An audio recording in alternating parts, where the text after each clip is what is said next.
acompaña Joel Duquene. Joel, ¿qué tal? Buenos días, bienvenido. Hola, buenos días, Susana. Que es analista de riesgos cibernéticos de Bitly. Bitly recientemente ha publicado el Cyber Snapshot. Cuéntanos qué es este Cyber Snapshot, Joel. Vale, bueno, gracias por la invitación, Susana. El Snapshot es un reporte trimestral que nosotros hacemos.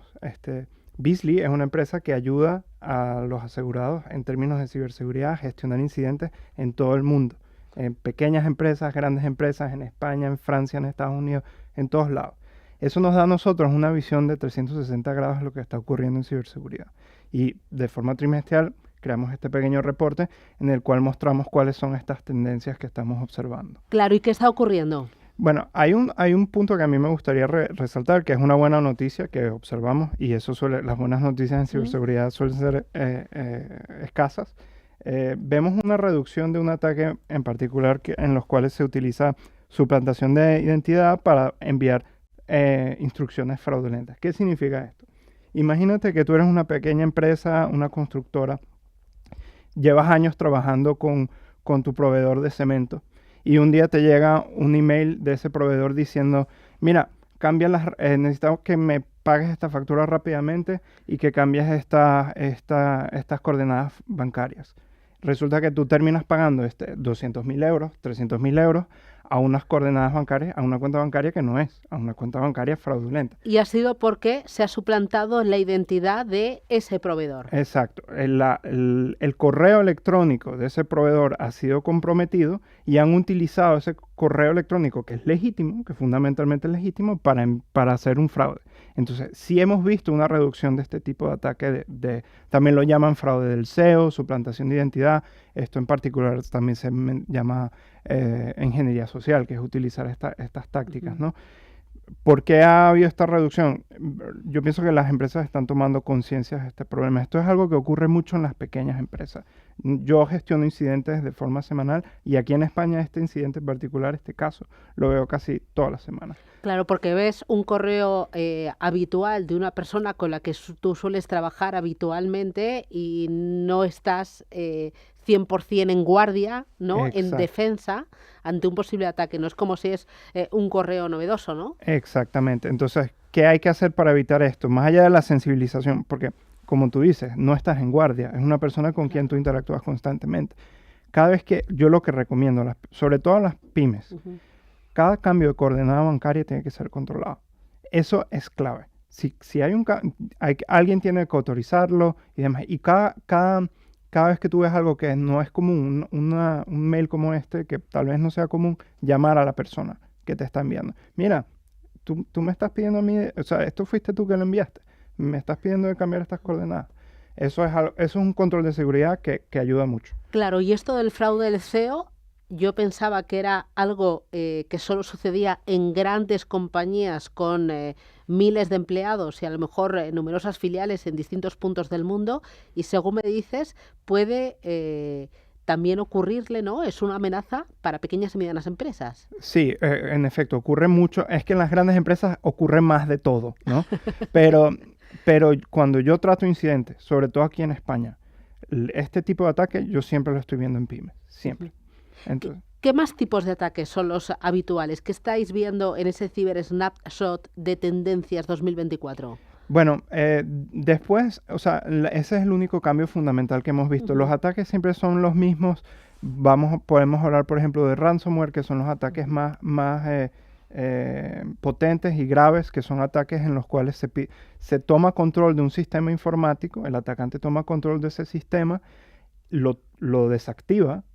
Eso obviamente genera una problemática de continuidad de negocio y a cambio de restablecer los sistemas se pide un rescate. Dice, mira, tú me tienes que pagar a mí $500,000 de euros y yo te voy a restablecer de nuevo esos sistemas. Por ejemplo, en un gran hospital, ¿no? Puede suceder Eso pasa malagradecidamente en grandes hospitales, en casinos, en todo tipo de empresas.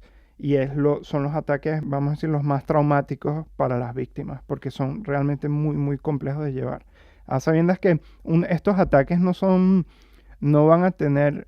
Uno piensa que la ciberseguridad es un problema IT, pero en realidad no. Cuando yo estoy ayudando a nuestros asegurados gestionando incidentes, yo lo que estoy observando es que el impacto es reputacional, es legal, es continuidad de negocio. O sea, porque hoy en día, tú das el ejemplo del hospital. Un hospital sí tiene médicos y demás, pero detrás hay una cierta cantidad de sistemas informáticos para hacer diagnósticos, para qué sé yo. O sea, si tu sistema informático está tumbado, tu hospital está al 50% de eficiencia. Y eso tiene un impacto. Y un impacto también desde el punto de vista económico, por los datos que pierdes, por el trabajo que has dejado de realizar, por el coste del rescate si lo pagas, y también porque ese tipo de amenazas el seguro no te lo cubre. Eso depende. Vale, Entonces, depende. desde el punto de vista de la regulación, en Portugal recientemente ha habido un cambio de ley que hace que, en efecto, como tú dices, un seguro no puede reembolsar un rescate. ¿Por qué? Porque cuando tú estás reembolsando ese rescate, estás de alguna manera financiando la cibercriminalidad. Entonces, ahora nosotros en Beazley, obviamente vamos a seguir cualquier regulación y nosotros estamos aquí para apoyar. Nosotros queremos crear relaciones de confianza con nuestros asegurados y queremos que nuestros asegurados sepan que en caso de este tipo de crisis nosotros vamos a estar ahí para apoyarlo. Y se reembolsará lo que se pueda dentro del marco de la póliza. La inteligencia artificial, ¿cómo está cambiando el trabajo de los malos? Porque entiendo que es una nueva tecnología disruptiva que hará a los malos más fuertes, ¿no? Con más capacidades. Sí. Yo diría que 80% de lo que los malos están haciendo es lo mismo. Ahora, estos temas de inteligencia artificial es una herramienta nueva en el arsenal. ¿Okay? Estaba escuchando un poco en la entrevista de antes, están hablando de Copilot, de esta herramienta que te permite codear, programar con mayor facilidad. Esto también le puede servir a un hacker. Es decir, un hacker que está haciendo su ataque puede utilizar herramientas de tipo ChatGPT. Hay una en el dark web que se llama HackGPT, que está diseñada para ayudarte y guiarte en este ataque. Entonces te puedes volver mucho más eficiente. ¿De qué otra manera se está utilizando la inteligencia artificial en el mundo del cibercrimen? Y esto a mí personalmente me parece bastante preocupante. Es todo lo que es suplantación de identidad.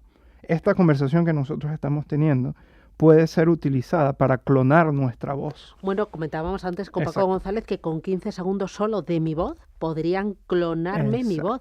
Y esto yo lo veo altamente peligroso. Exactamente. Hagamos el lazo con el ejemplo que estaba dando antes de la suplantación de identidad y del proveedor. Imagínate que tú recibes ese mail y por otro lado recibes un mensaje en WhatsApp, un audio de esa misma persona, diciéndote, mira, cambia la coordenada. Y Porque totalmente por convencida de casualidad cabeza. resulta que la voz de esa persona estaba en internet. Ya. ¿Entiendes? Entonces, estas herramientas son muy peligrosas para eso y tenemos que sensibilizar y aprender a navegar todo esto. Las herramientas son muy importantes, pero es muy importante también el foco del ataque. Y me comentabas que las infraestructuras están ahora en el punto de mira, infraestructuras críticas para un país, ¿no? Sí, hemos observado en los últimos meses un aumento de los ataques a infraestructuras críticas. ¿Qué son infraestructuras críticas? Imagínate, por ejemplo, una central nuclear o una planta de tratamiento de agua.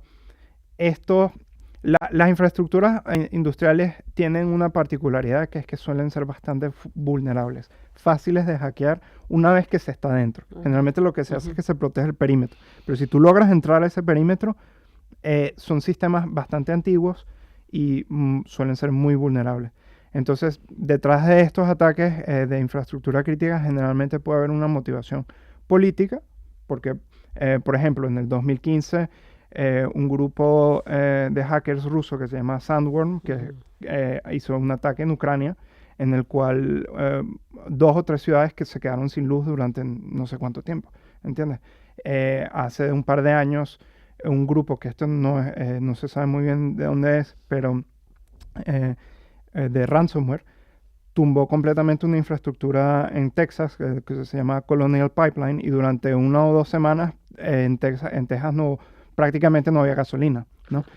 ¿Y qué pidieron a cambio? Un rescate de no sé cuántos millones de Es dólares. que imagínate que nos dejan sin agua.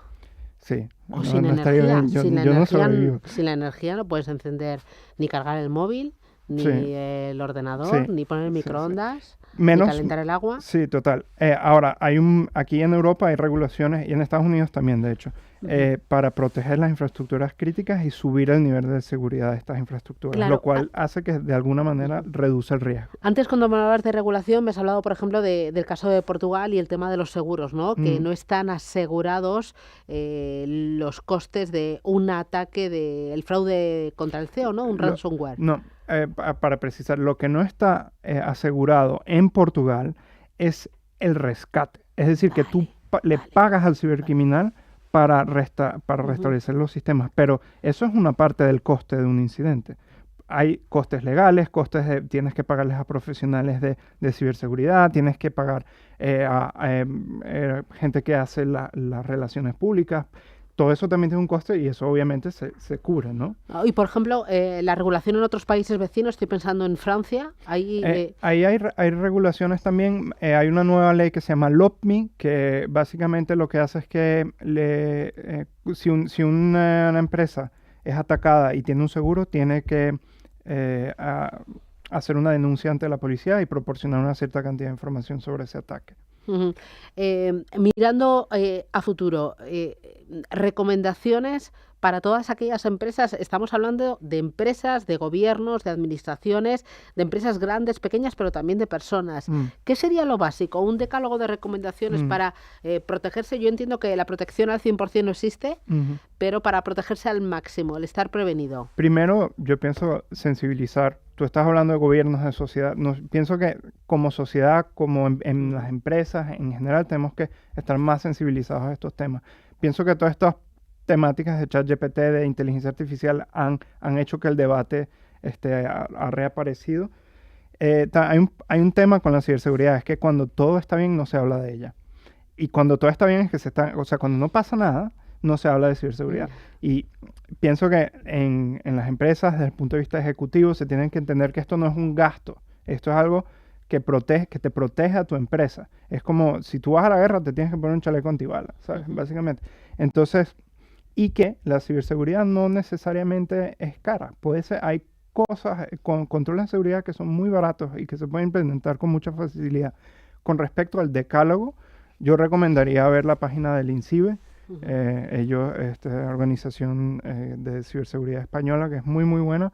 Y ahí sí tienen una cierta cantidad de guías para grandes empresas. Pero lo más interesante es sobre todo para las pequeñas empresas que no suelen tener demasiados recursos para cubrirse de ciberseguridad. Porque quizás las pequeñas empresas piensan, esto, No me va a pasar. claro, yo, Y yo lo en un entiendo, mundo tan grande de pequeñas y medianas empresas, ¿por qué a mí? total. Y además tienen otros riesgos, otras problemáticas que son mucho más visibles y obviamente se ocupan de lo que es visible, ¿no? El problema de la ciberseguridad es que, como te digo, tú no piensas en eso hasta que te pasa.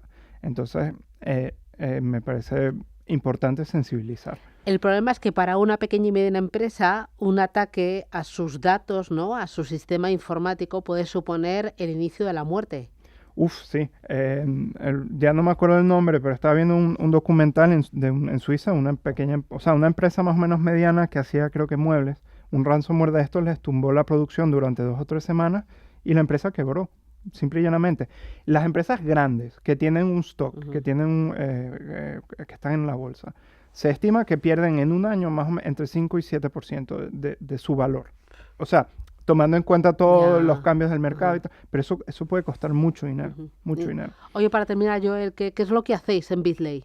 Nosotros, por un lado, aseguramos, somos una aseguradora, Ujú. pero también vamos más allá. Apoyamos a nuestros asegurados en caso de incidente. A mí me llaman todos los días asegurados que tienen incidentes y yo los ayudo, los guío, los pongo en contacto con empresas especializadas.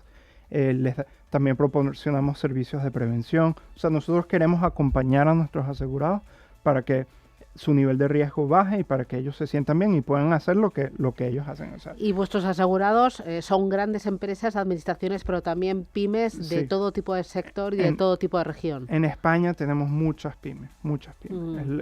Es lo que más tenemos. Y nosotros somos capaces de ayudar tanto a pymes como a grandes empresas. Y habéis notado una mayor sensibilización por parte de las pymes y por parte también de las personas, ¿no? Yo pienso que sí. realmente yo pienso que sí. Y ya solo basta con ver el mercado del seguro de ciberseguridad, que está subiendo y que está en pleno crecimiento.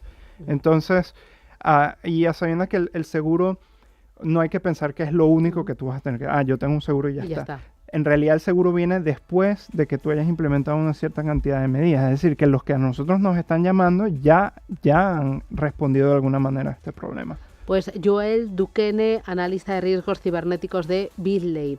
Muchísimas gracias por poner tu granito de arena en esta mayor sensibilización por parte de personas, por parte de empresas grandes y pequeñas y sobre todo por hablarnos de esas tendencias. Muchísimas gracias. Muchas gracias a ti, buen día Susana. y hasta pronto. Chao. Un abrazo.